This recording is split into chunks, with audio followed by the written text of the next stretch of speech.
अब हम आते हैं एक आरसी सर्किट की एग्जांपल पे और ये एग्जांपल हम पहले भी सॉल्व कर चुके हैं कि वी ऑफ एस जो है आपकी इनपुट है, वी ऑफ आर जो है आपकी रेजिस्टेंस है जैसे करंट गुजर है, और वी सी आपकी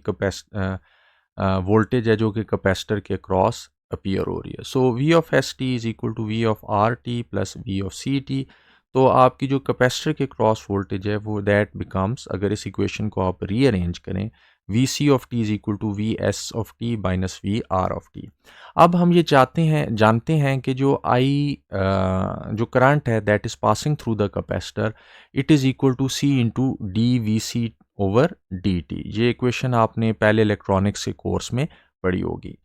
तो अब जो वोल्टेज आपकी रेजिस्टेंस के क्रॉस अपीयर हो रही है, it is equal to I R, यानी it is equal to this quantity into R. तो आपकी जो वोल्टेज इधर अपीयर हो रही है, it is R C into D V C T by D T. अब आप इसको पुट कर दें इस इक्वेशन के अंदर, तो आपकी जो इक्वेशन आएगी, यानी जो आपकी आउटपुट एज अ फंक्शन, आपकी जो आउटपुट आएगी as a differential equation, it would be V C of T is equal to V S T जो आपकी इनपुट है, minus R C into the derivative of the V C D V C T over D T. तो ये जो आपका relationship इधर बन रहा है आउटपुट और इनपुट के दरमियान, ये एक डिफरेंशियल इक्वेशन का रिलेशनशिप है। और इसमें जो है आर सी जो है वो कांस्टेंट है, और इसमें जो है इस इक्वेशन के अंदर आप जो आपकी आउटपुट है या जो आपकी कैपेसिटर के क्रॉस वोल्टेज है, इसका फर्स्ट डेरिवेटिव भी ले रहे हैं, और वी एस ऑफ टी जो है आपकी इनपुट है। अच्छा, अब ये है कि आपने अगर एक्सप्लिसिट रिलेशनशिप आउटपुट और इनपुट के दरमियान हासिल करना है, तो इसको इन इक्वेशंस को आपको सॉल्व करना पड़ता है। लेकिन इनको सॉल्व करने के लिए आपको इनिशियल कंडीशंस की भी ज़रूरत पड़ती है। फॉर एग्जांपल, आपकी एक गाड़ी है and this car is moving, ठीक है, और आप ये कार जो है 10 सेकंड्स के लिए, फॉर एग्जांपल 1 मीटर पर सेकंड स्क्वायर एक्सेलरेशन के साथ मूव करती है। तो इस इंटरवल के एंड के ऊपर इस गाड़ी की क्या वेलोसिटी होगी, अगर आपने ये फाइंड करना है, तो इसको आप नहीं फाइंड कर सकते जब तक आपको ये ना पता हो कि इस इंटरवल के बिगिनिंग में इस गाड़ी की क्या वेलोसिटी थी। यानी इसका मतलब ये है कि जो आपकी इस सिस्टम की डिफरेंशियल इक्वेशन बनेगी, उसमें ये इनिशियल कंडीशन डालनी पड़ेगी कि इस गाड़ी की इस इंटरवल के स्टार्ट पे क्या वेलोसिटी थी। इसी तरह जो आपके आरसी सर्किट होते हैं, वो एक आरसी सर्किट है जिसमें आपने 1 वोल्ट इन जो है वो इनपुट वोल्टेज अप्लाई की, या दूसरे लफ्ज़ों में वी एस अप्लाई की 1 वोल्ट 10 सेकंड के लिए, और आप ये जानना चाहते हैं कि कैपेसिटर के क्रॉस क्या वोल्टेज अपीयर हुई। लेकिन अगर आपको ये नहीं पता कि जब आपने ये इनपुट वोल्टेज अप्लाई की, उससे पहले कैपेसिटर की क्रॉस जो कैपेसिटर है उसमें कितना चार्ज था या उसकी क्या वोल्टेज थी, तो ये जो आपके 10 सेकंड होंगे, इनके बाद भी आपको नहीं पता होगा कि आपके कैपेसिटर जो है उसके क्रॉस क्या वोल्टेज है। तो यानी इस केस के अंदर भी आपको इनिशियल कंडीशन चाहिए, यानी वो इनिशियल कंडीशन क्या है कि जब आपने ये वोल्टेज अप्लाई की, उस टाइम से बिल्कुल पहले आपके कैपेसिटर के क्रॉस उसकी क्या वोल्टेज थी, ताकि आप 10 सेकंड बाद जो कैपेसिटर के क्रॉस वोल्टेज है वो आप डिटरमिन कर लें। तो डिफरेंशियल इक्वेशंस के दरमियान के अंदर जब हम इनिशियल कंडीशंस को चेंज करते हैं, तो उससे जो आपका उस इक्वेशन को सॉल्व करने के बाद रिजल्ट आता है वो भी चेंज होता है, वो हो जाता है। यानी जो आपका एक्सप्लिसिट रिलेशनशिप होता है आउटपुट और इनपुट के दरमियान, जो कि आप डिफरेंशियल इक्वेशन को सॉल्व करने के बाद हासिल करते हैं, वो इस पे भी डिपेंड करता है कि आपकी इनिशियल कंडीशन क्या है। इनिशियल कंडीशन आप चेंज कर दें तो रिलेशनशिप भी चेंज हो जाता है। तो फॉर एग्जांपल, ये आपकी एक डिफरेंशियल इक्वेशन है, और ये जो है y complement of t, it is जो D Y over D T यानी जो डेरिवेटिव है, और it is derivative of y of t plus 2yt is equal to x of t। x of t input है, y of t आपकी output है। और ये है कि ये जो रिलेशनशिप है दिस इज़ जो कि डिफरेंशियल इक्वेशन की फॉर्म में आउटपुट और इनपुट के दरमियान इट इज़ एक्सप्लिसिट रिलेशनशिप, जैसा कि हमने पहले डिस्कस किया। और अगर आप इम्प्लिसिट रिलेशनशिप फाइंड करना चाहते हैं जिसमें you want to find output as a function of the input, और you want to find y of t as a function of f of X T, तो उस सूरत में आपको जो है वो जो है इनिशियल कंडीशंस चाहिए होंगी, और उनकी मदद से आप इस इक्वेशन को सॉल्व करेंगे तो आपके पास ये जो इम्प्लिसिट रिलेशनशिप है आउटपुट और इनपुट के दरमियान ये आपको मिल। तो अब हम एग्जाम्पल 2.14 पे आते हैं, और इस एग्जाम्पल के अंदर ये आपकी डिफरेंशियल इक्वेशन है जिसे आपने सॉल्व करना है। x ऑफ टी इनपुट है, y ऑफ टी आउटपुट है, और जो आपकी x ऑफ टी है it is equal to k into E raise to the power 3t into U of T, यानी it is k into E raise to power 3t into multiplied by the step function, यानी ये zero से infinity तक input जा रही है और zero से पहले ये ज़ीरो है। तो अब इस इक्वेशन को सॉल्व जब आप करेंगे इस डिफरेंशियल इक्वेशन को, तो इसमें आप जो कंप्लीट सोल्यूशन होगा it would comprise of two sub solutions. One is known as the particular solution and other is known as the homogeneous solution. और आपने बारी बारी पर्टिकुलर सोल्यूशन भी फाइंड करना है और होमोजीनियस सोल्यूशन भी फाइंड करना है, और इनको जब आप ऐड करेंगे तो you would get the complete solution. तो अब हम आते हैं पर्टिकुलर सोल्यूशन के ऊपर। सबसे पहले हम पर्टिकुलर सोल्यूशन फाइंड करेंगे which is why P of T.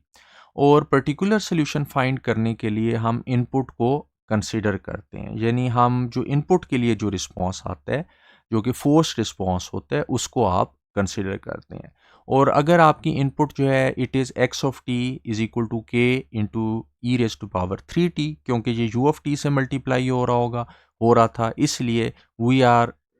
Taking this input for T greater than zero, यानी ज़ीरो से इन्फिनिटी तक ये जो इनपुट है it is equal to K into E raise to power 3t। तो इस input के लिए जो आपकी आउटपुट आएगी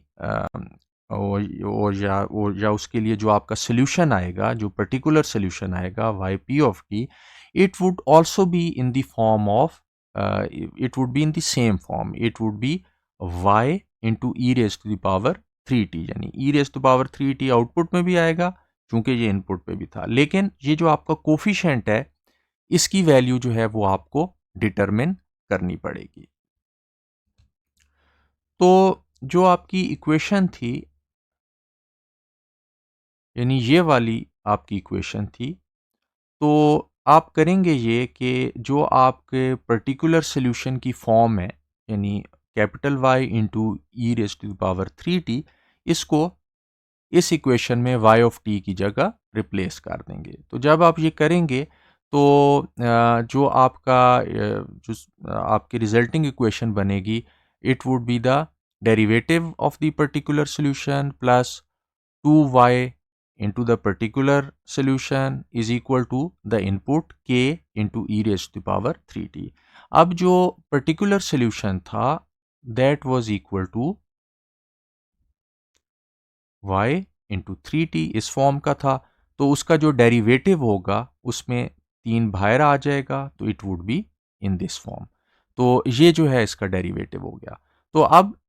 इस इक्वेशन के अंदर पहले डेरिवेटिव आ रहा है because it is derivative of Y P of T, it is 3 into Y E raise to power 3t plus 2 into Y E 3t is equal to K into E raise to the power 3t। तो ई 3t जो है वो आप पूरी equation को divide कर दें वो कैंसिल हो जाएगा, तो it would be equal to 3y plus 2y is equal to K. तो आपका जो y आ जाएगा वो k बाय 5 की इक्वल हो जाएगा। तो आपका जो पर्टिकुलर सोल्यूशन आएगा it would be k by 5 into E raise to power 3t। अब हम होमोजीनियस सोल्यूशन पे आते हैं, अपनी जो आपका होमोजीनियस सोल्यूशन है वाई एच ऑफ टी, इसको हम फाइंड करते हैं।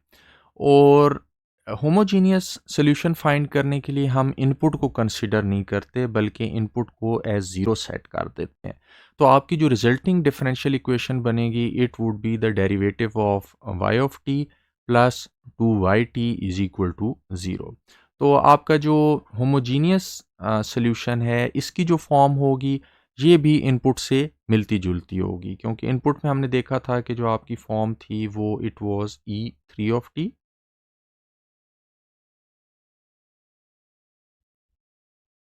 Multiply by K. तो इस केस में जो आपका सोल्यूशन आएगा it would be E raise to the power S T, यानी ये भी एक्सपोनेंशियल की फॉर्म में होगा लेकिन एस की वैल्यू आपको नहीं पता, और ये कोफिशेंट से मल्टीप्लाई हो रहा है जो कि ए है, और इसका भी आपको नहीं पता। तो सबसे पहला काम आप ये करेंगे कि ये जो होमोजीनियस सोल्यूशन की जर्नल फॉर्म है, इसको आप इस इक्वेशन के अंदर पुट करेंगे। यानी जब आप इसको इधर पुट करेंगे तो इसका आप डेरिवेटिव लेंगे, और इसका जो डेरिवेटिव आपके पास आएगा it would be A into S into E raise to the power S T plus Y of T जो है उसमें आप ये बिल्कुल वैसे ही लिख देंगे, तो आपकी ये बन जाएगा 2 into E raise to the power S T. अब अगर आप A into E raise to the power S T को कॉमन ले लें तो आगे आपके पास जो चीज़ आ रही है वो एस प्लस टू आ रही है। तो s plus two either this is equal to zero और this is equal to zero. जब आप s प्लस टू को ज़ीरो की इक्वल पुट करेंगे तो s is equal to minus two आ जाएगा। तो यानी जो आपका होमोजीनियस सोल्यूशन है उसमें जो पहली जो एक वेरिएबल है जो कि s है उसकी वैल्यू आपको पता चल गई, वो माइनस टू है, तो ये आपका होमोजीनियस सोल्यूशन आ जाएगा। तो होमोजीनियस सोल्यूशन को आप जो है फिर पर्टिकुलर सोल्यूशन में ऐड कर देंगे जो कि आपने पहले फाइंड किया, and it was k/5 into E raise to power 3t plus ये जो आपका होमोजीनियस सोल्यूशन आ गया a into E raise to power -2t। तो ये आपका आउटपुट आ गई, लेकिन इस आउटपुट के अंदर अभी आपको a का नहीं पता। तो अब इस सोल्यूशन के अंदर आपके पास जो कैपिटल ए है इसकी वैल्यू नहीं है, और कैपिटल ए की वैल्यू फाइंड करने के लिए आपको इनिशियल कंडीशंस की ज़रूरत है। और जब हम एलटीआई सिस्टम्स की बात करते हैं और एलटीआई सिस्टम के अंदर भी हम कॉजल सिस्टम्स की बात करते हैं, तो ये इनिशियल कंडीशंस हम इजीली फाइंड कर सकते हैं। जैसे फॉर एग्जांपल आपके पास ये इनपुट है एक्स ऑफ टी, और आप जो इनपुट अप्लाई कर रहे हैं वो टी नॉट पे अप्लाई कर रहे हैं। टी नॉट पे आपको इम्पल्स दे रहे हैं या स्टेप फंक्शन दे रहे हैं या किसी भी तरह का सिग्नल दे रहे हैं। तो जब आपका सिग्नल कॉजल, आपका सिस्टम कॉजल होगा तो इसकी आउटपुट जो होगी वो भी टी नॉट या उसके बाद स्टार्ट करेगी, यानी टी नॉट से पहले आउटपुट स्टार्ट नहीं कर सकती। यानी टी नॉट से पहले अगर इनपुट ज़ीरो है तो आपकी आउटपुट भी ज़ीरो होगी। यानी for T smaller than T not some time T not,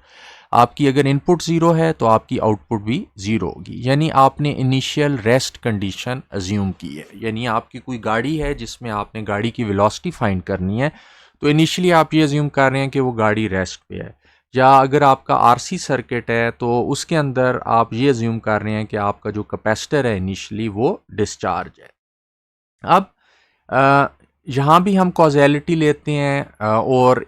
इस सोल्यूशन पे ये कॉजेलिटी जो है हम अप्लाई करते हैं, और हम ये कहते हैं कि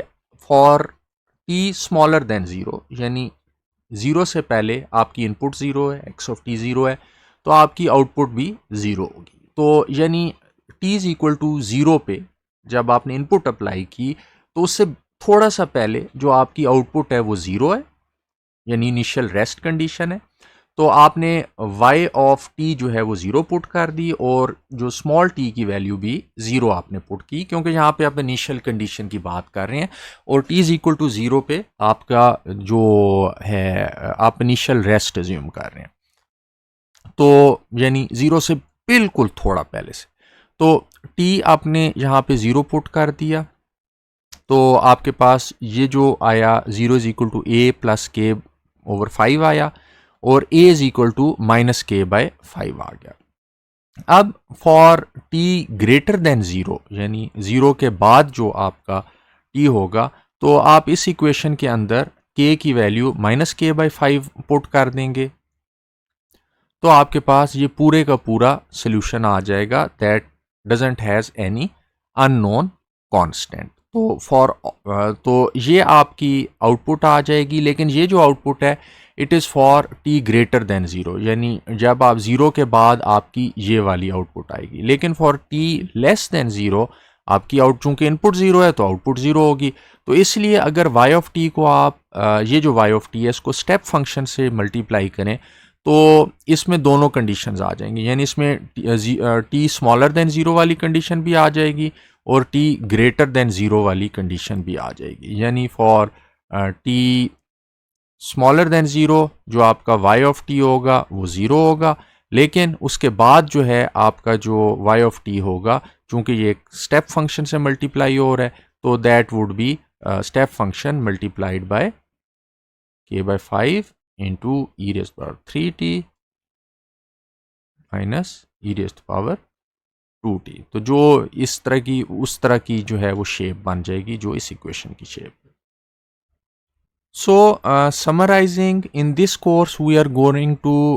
focus on the differential and the difference equations that are describing the LTI and the causal system। और LTI systems के अंदर जो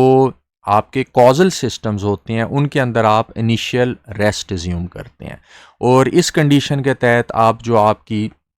auxiliary conditions होती हैं या जो आपकी initial conditions होती हैं उनको आप फाइंड कर सकते हैं। यानी फॉर एग्जांपल आपका कोई टाइम है t0, उससे पहले अगर x ऑफ t 0 है तो आप ये अज्यूम करेंगे कि उससे पहले y ऑफ t भी 0 है, क्योंकि जब तक आपने इनपुट नहीं अप्लाई की आउटपुट आपके पास नहीं आएगा for the condition of causality in the LTI systems. अब हमारी जो nth order linear constant coefficient differential equation होती है उसकी जर्नल फॉर्म इस तरह की होती है, और इसको हम nth ऑर्डर डिफरेंशियल इक्वेशन क्यों कहते हैं, क्योंकि अगर इसमें लेफ़्ट साइड पे देखें तो जो आपकी आउटपुट है y ऑफ t, इसका हम जो मैक्सिमम डेरिवेटिव ले रहे हैं वो n ले रहे हैं। यानी हम जो है स्टार्ट करते हैं वो जब y ऑफ t से, फिर उसके derivative first derivative y1 of t y2 of t, और टिल हम yn ऑफ t तक y ऑफ t या आउटपुट का डेरिवेटिव लेते हैं, और हर जो आपका y ऑफ t है या उसका डेरिवेटिव है उससे हम उसके कोफिशिएंट से मल्टीप्लाई कर रहे हैं। तो मैक्सिमम जो हम डेरिवेटिव ले रहे हैं वो चूंकि कैपिटल n है इसलिए हम इसको जो नाम दे रहे हैं वो nth order linear constant coefficient differential equation का नाम दे रहे हैं। और जो आपकी राइट साइड है, राइट साइड के ऊपर आपकी जो इनपुट है और उसके जो डेरिवेटिव हैं यानी x ऑफ t और उसके डेरिवेटिव हैं, और यहाँ पे हम जो मैक्सिमम डेरिवेटिव ले रहे हैं वो कैपिटल m है। तो ऑर्डर जो चीज़ डिटरमिन करती है वो y ऑफ t का डेरिवेटिव डिटरमिन करती है, और उसकी जो मैक्सिमम वैल्यू है वो n है, इसलिए हम इसे जो नाम दे रहे हैं वो nth order linear constant coefficient differential equation का नाम दे रहे हैं।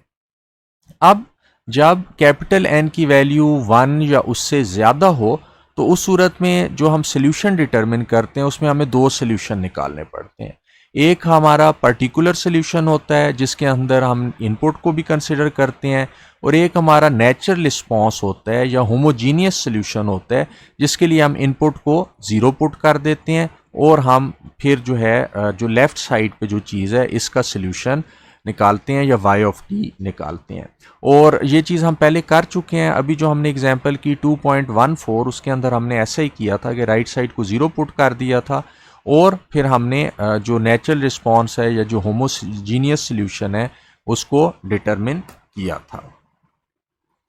लेकिन अगर हमारी ऐसी फॉर्म हो जिसके अंदर कैपिटल N जो है वो 0 हो, यानी यहाँ पे जो मैक्सिमम डेरिवेटिव है वो 0, यानी हम डेरिवेटिव नहीं ले रहे, तो उस सूरत में ये होगा कि हमारी ये जो ऊपर वाली इक्वेशन है इस फॉर्म में रिड्यूस हो जाएगी। यानी a not y of t is equal to integral of b K into the derivative of x of t over dt, और आप kth डेरिवेटिव तब ले रहे हैं और सारी टर्म्स को सम कर रहे हैं। लेकिन चूंकि लेफ्ट साइड पे जो आपका आप कोई डेरिवेटिव नहीं ले रहे क्योंकि कैपिटल N की वैल्यू 0 है, तो आपकी जो राइट साइड है y ऑफ t, जो आपकी लेफ्ट साइड है y of t, it is basically a function of x of t। तो your y of t is equal to function of x of t, यानी x of t है या उसका derivative है, लेकिन बहरहाल y ऑफ t आपका x of t का डेरिवेटिव है। तो इस सूरत में आपको जो है वो आपको ऑलरेडी एक्सप्लिसिट फंक्शन जो है वो पता है, यानी जो है आपका जो है y of t it is explicit function of x of t। तो यानी आपको अब इस इक्वेशन को सॉल्व करने की ज़रूरत नहीं है।